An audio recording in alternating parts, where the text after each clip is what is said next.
তবে আমরা ভুলে যাচ্ছি না,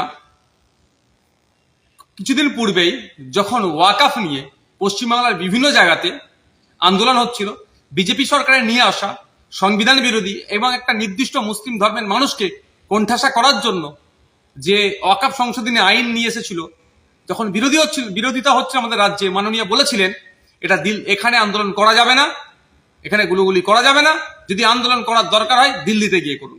এখন আমার প্রশ্ন, আমাদের পরিযায়ী শ্রমিকগুলোকে, আমাদের পশ্চিমবাংলার নাগরিককে, পশ্চিমবাংলাতে অত্যাচার করছে না এই শ্রমিকগুলো?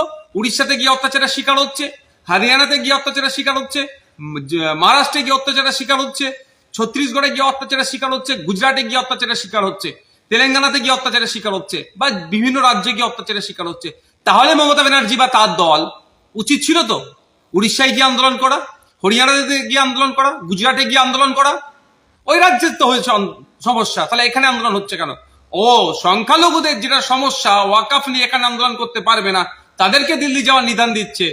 আর তাদের কোনো প্রতিবাদ করার দরকার হলে প্রতিবাদের নামে তো মায়াকান্না কাঁদছে, সেটা আমরা বুঝতে পারছি, তারপরেও পশ্চিমবাংলা করছে। এ কেমন দ্বিচারিতা? জনগণ তার জবাব দেবে।